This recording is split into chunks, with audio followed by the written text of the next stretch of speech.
나 박정래. 69. 사람들은 내가 강한 사람이라고 했다.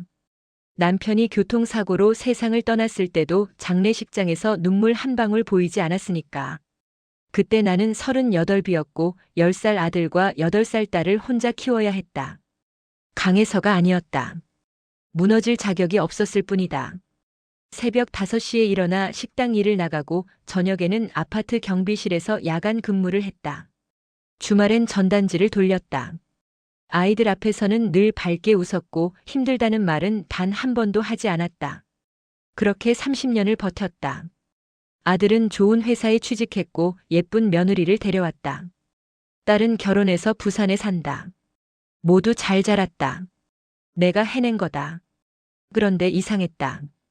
아이들이 다 컸는데도 나는 여전히 괜찮다는 말만 반복하고 있었다. 허리가 아파도 밤새 잠을 못 자도 생일날 아무도 연락이 없어도 아이고 괜찮아. 나이 들면 다 그런 거지. 그 말이 입에 붙어 떨어지지 않았다. 마치 주문처럼 나 스스로를 속이는 마법처럼. 그때는 몰랐다. 그 괜찮다는 말이 나를 점점 투명한 사람으로 만들어가고 있다는 걸. 아무도 내 마음을 묻지 않아도 되는, 배려받지 않아도 되는 그런 사람으로 만들어가고 있다는 걸. 아들 내외는 같은 동네에 산다. 걸어서 10분 거리. 가깝다고 해야 할지 멀다고 해야 할지 모를 그 거리. 일주일에 2~3번 손주 시우를 봐달라는 연락이 온다. 물론 나는 좋다. 손주는 예쁘고 함께 있으면 시간이 금방 간다. 하지만 가끔은 생각했다. 내가 아파도 이렇게 쉽게 연락할 수 있을까? 내가 힘들다고 하면 그들은 달려올까? 그런 생각을 하면 또 스스로를 나무랐다. 철없이 왜 이래? 아들 내외 바쁜 것 뻔한데. 그렇게 나는 나를 설득하며 살았다. 매일 매 순간 괜찮은 척하며. 며느리 서민아는 교사다. 말도 곱고 인사성도 바르다. 처음 만났을 땐 정말 좋은 사람이라고 생각했다. 지금도 나쁜 사람은 아니다. 다만 나를 괜찮은 사람으로 분류해버렸다는 게 문제였다. 어느 날 허리를 다쳐서 병원에 다녀왔다. 아들에게 전화로 말했더니 며느리가 받았다. 어머니, 많이 아프세요? 아니야, 괜찮아. 나이 들면 다 그렇지. 그쵸. 어머니는 워낙 건강하시니까 금방 나으실 거예요. 통화를 끊고 나서 이상한 기분이 들었다.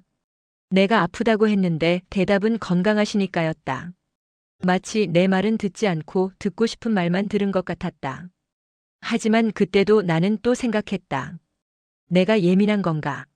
그렇게 서운함은 쌓이고 쌓였지만 나는 그것들을 전부 이해로 바꿔버렸다. 젊은 사람들은 바쁘니까. 요즘 애들 키우기 힘드니까. 나는 시간이 많으니까. 모든 이유는 내가 참아야 할 이유가 되었고 나는 점점 더 작아졌다. 그런데 그날 모든 게 달라졌다.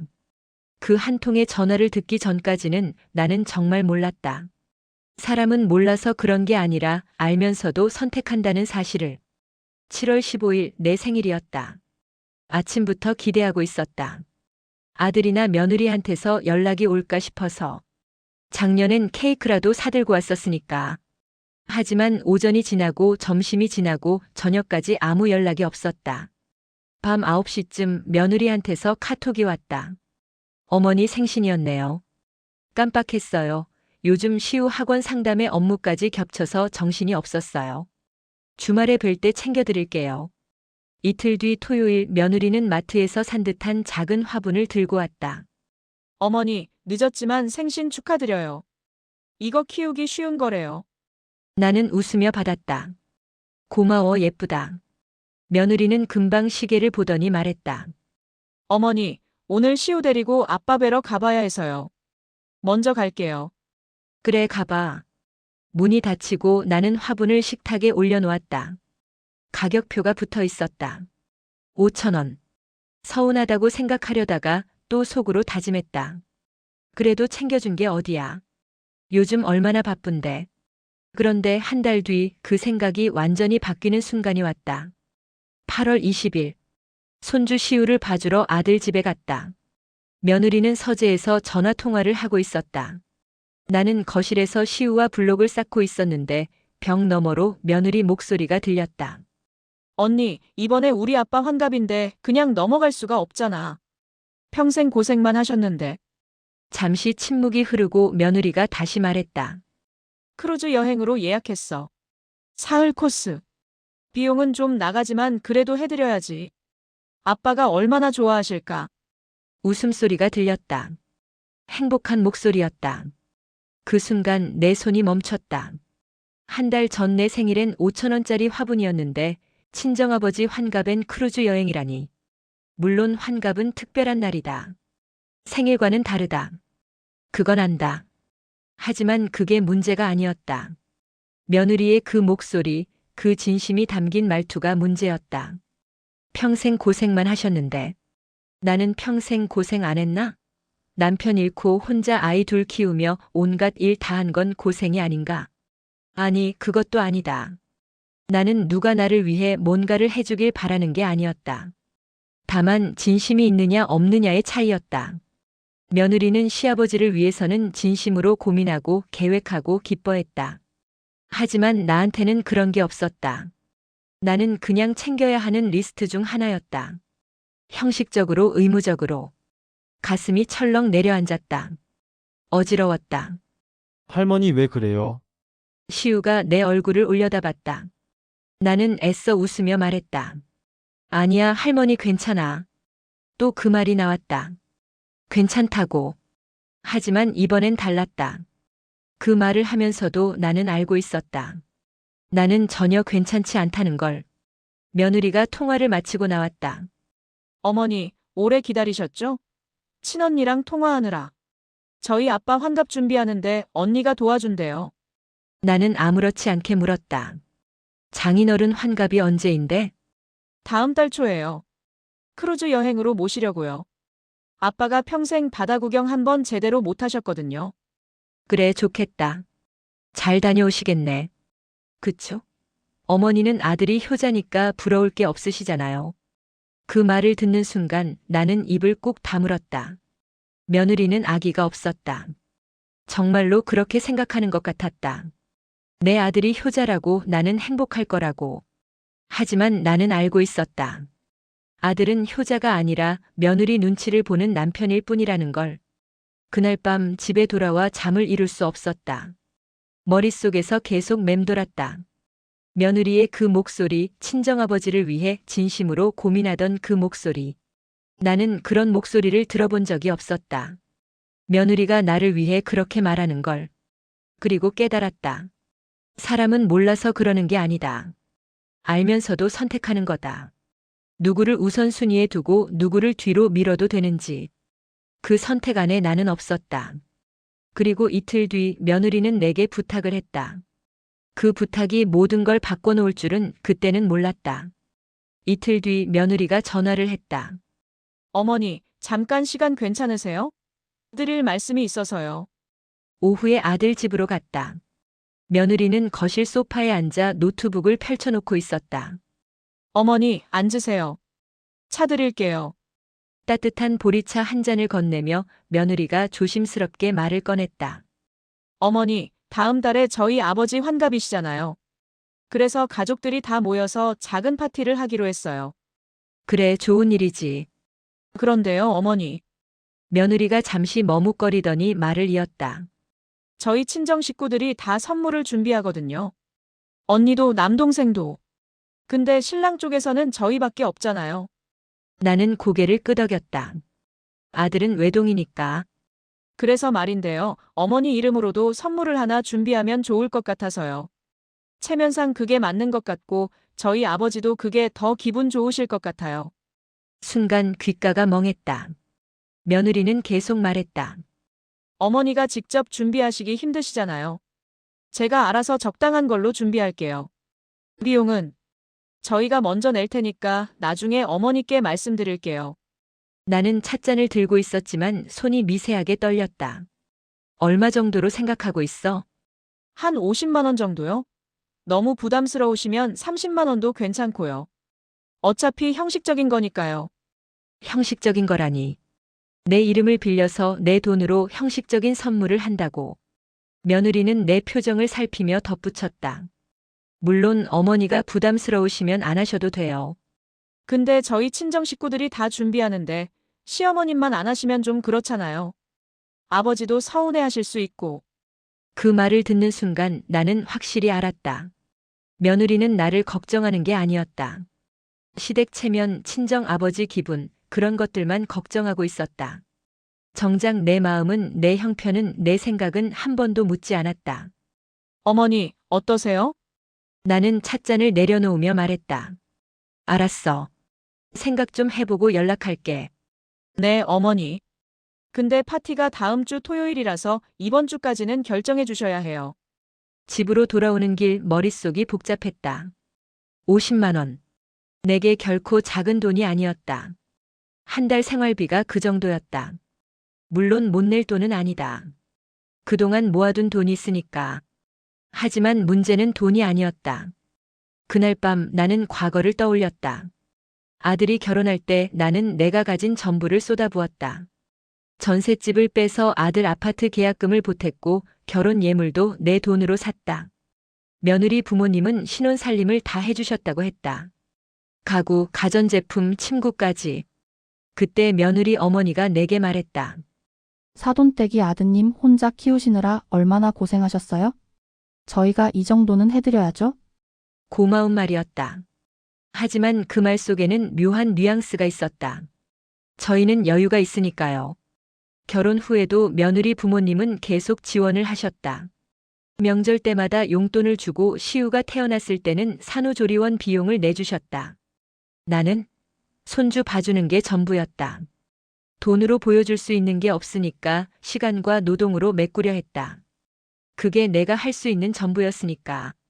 그런데 지금 며느리는 내게 50만 원을 요구하고 있었다. 형식적으로라는 말을 붙여서. 이틀 뒤 며느리한테서 다시 전화가 왔다. 어머니, 생각해 보셨어요? 선물 준비해야 하는데 시간이 얼마 안 남아서요. 나는 잠시 침묵했다.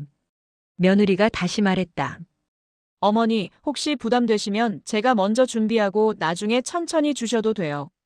급하게 돈 마련하시느라 힘드실까 봐요. 그 배려 아닌 배려가 더 서글펐다. 나는 조용히 말했다. 알았어. 준비할게. 아, 정말요? 감사해요, 어머니. 그럼 제가 좋은 걸로 골라볼게요. 전화를 끊고 나서 나는 오랫동안 창밖을 바라봤다. 그리고 결심했다. 이번만큼은 다르게 하기로. 선물은 줄 것이다. 하지만 며느리가 생각하는 그런 선물이 아니라 내가 진짜 하고 싶었던 말을 담은 선물로. 나는 서랍에서 예전에 받아둔 고급 선물 상자를 꺼냈다. 그리고 편지지를 펼쳤다. 떨리는 손으로 나는 글을 쓰기 시작했다. 평생 참아왔던 말들, 괜찮다고 덮어왔던 감정들, 이해하려고 애썼던 모든 순간들. 그 모든 것을 한 장의 편지에 담았다. 그리고 상자 안에 넣었다.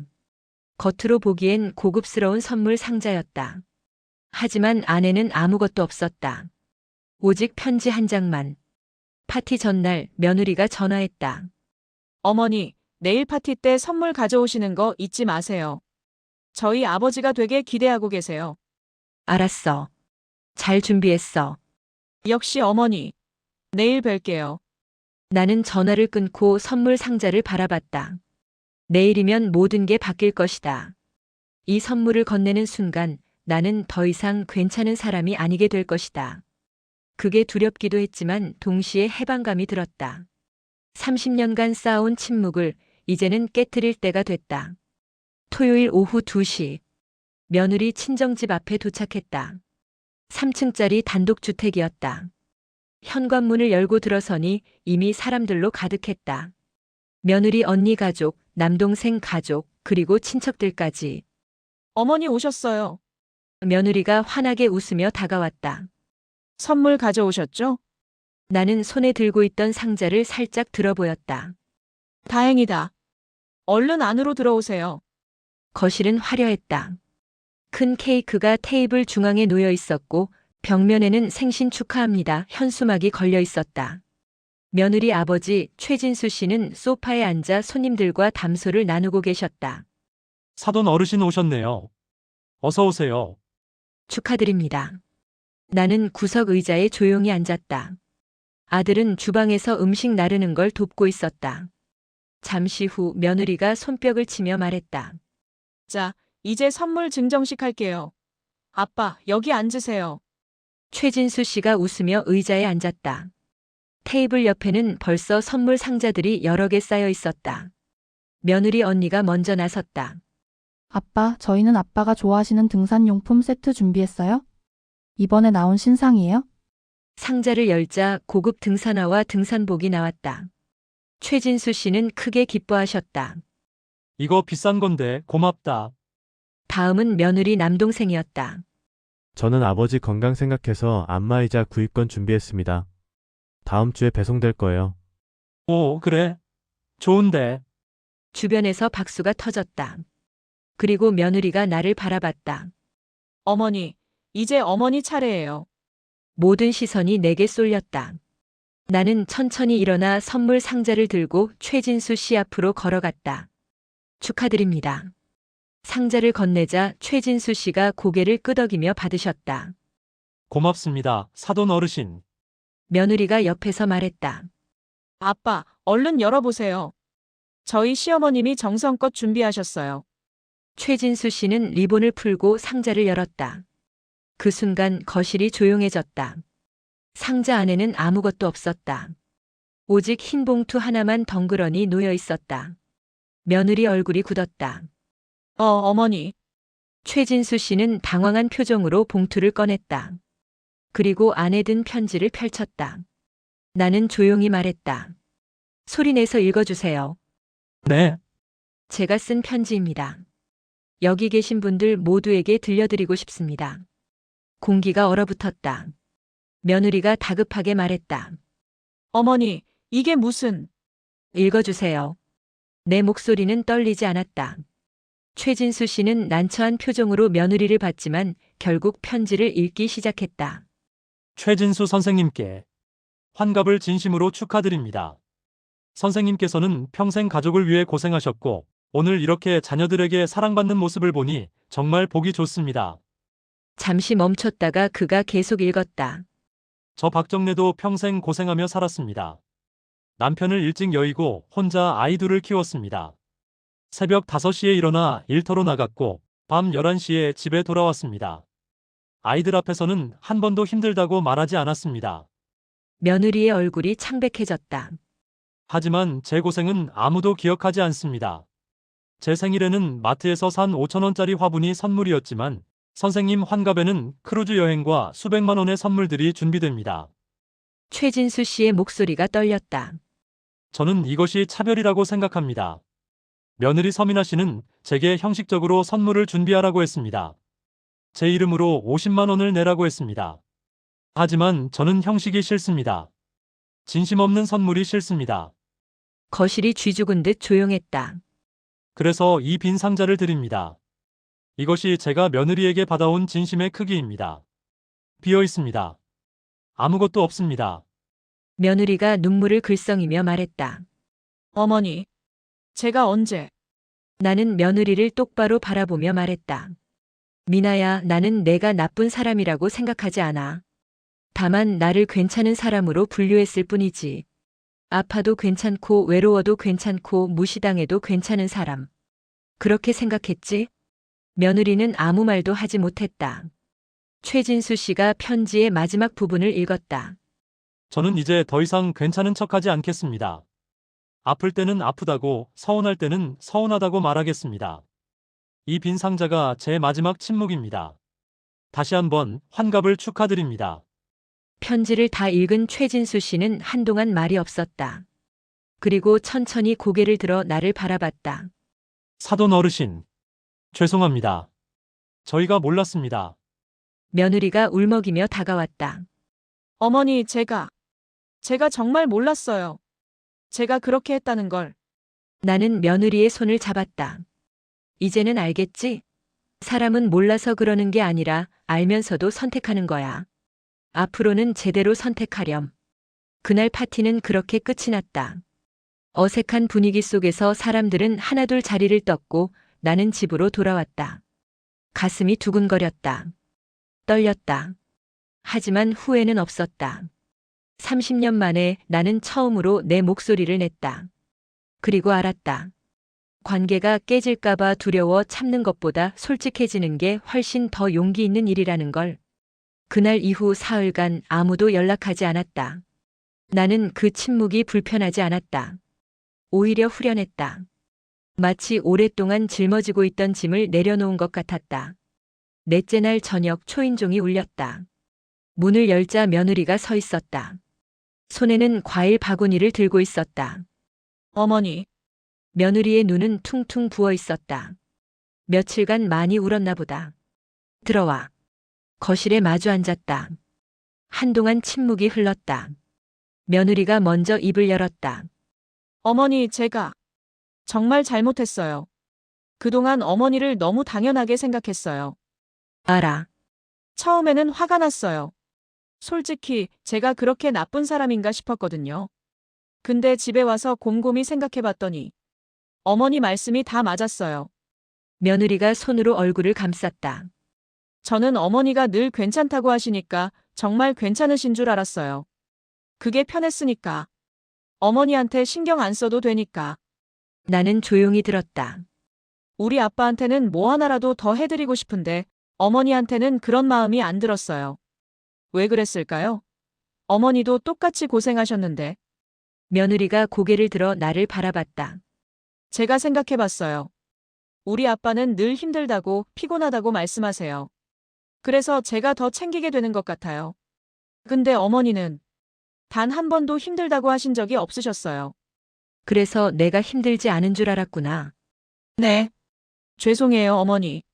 제가 너무 철없었어요. 나는 며느리의 손을 잡았다. 미나야, 나도 잘못했어. 나도 말을 안 했잖아. 내가 알아주길 바라기만 하고 정작 내 입으로는 한 번도 말하지 않았어. 하지만 아니야. 관계는 서로 만들어가는 거야. 나는 착한 시어머니가 되고 싶어서 내가 불편해할까봐 그냥 참았어. 그게 너를 편하게 했지만 결국 우리 사이를 멀게 만들었어. 며느리의 눈에서 눈물이 떨어졌다. 앞으로는 달라질게요, 어머니. 제가 더 신경 쓸게요. 어머니가 괜찮다고 하셔도 정말 괜찮으신지 물어볼게요. 나도 달라질게. 괜찮지 않으면 괜찮지 않다고 말할게. 그날 밤 며느리는 오랫동안 내 손을 잡고 이야기를 나눴다. 그동안 하지 못했던 진짜 이야기들을. 그리고 일주일 뒤 변화가 시작됐다. 며느리가 전화를 했다. 어머니, 오늘 점심 같이 드실래요? 제가 어머니 모시고 싶어서요. 시우는 유치원 있어요. 오늘은 어머니랑 둘이 먹고 싶어요. 식당에서 며느리는 내게 물었다. 어머니, 요즘 어디 불편하신 데 없으세요? 허리는 좀 어때요? 응, 괜찮. 아니, 사실 요즘 좀 아파. 그럼 병원 가셔야죠. 제가 모실게요. 이번 주 목요일 어때요? 네가 바쁜데 괜찮겠어? 어머니가 더 중요하죠. 시간 낼게요. 그 말을 들으며 나는 알았다. 관계가 정말로 바뀌고 있다는 걸. 한 달 뒤 내 생일이었다. 아침부터 며느리와 아들이 찾아왔다. 손에는 케이크와 선물 상자를 들고. 어머니, 생신 축하드려요. 상자를 열자 안에는 고급스러운 숄이 들어있었다. 어머니가 이런 색 좋아하신다고 시우 아빠가 알려줬어요. 백화점 가서 한참 고민했어요. 며느리의 눈빛이 달랐다. 형식적인 게 아니라 진짜 고민한 흔적이 보였다. 그리고요, 다음 달에 저희 셋이서 여행 갈 건데요. 어머니도 같이 가셨으면 좋겠어요. 온천 있는 곳으로요. 나까지? 당연하죠. 어머니도 저희 가족이시잖아요. 가족. 그 단어가 이렇게 따뜻하게 느껴진 적이 없었다. 그날 저녁 케이크 촛불을 끄며 나는 생각했다. 관계는 깨지지 않았다. 오히려 제자리를 찾았다. 그동안 나는 착한 사람이 되려고, 괜찮은 사람이 되려고 애썼다. 하지만 그건 진짜 나를 숨기는 일이었다. 진짜 나를 보여줬을 때 비로소 진짜 관계가 시작됐다. 이제 나는 안다. 괜찮지 않을 때 괜찮지 않다고 말하는 게 이기적인 게 아니라는 걸. 내 감정을 솔직하게 표현하는 게 관계를 망치는 게 아니라 오히려 관계를 살리는 일이라는 걸.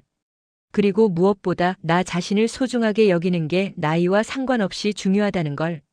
70을 바라보는 나이에 나는 처음으로 진짜 나로 살기 시작했다.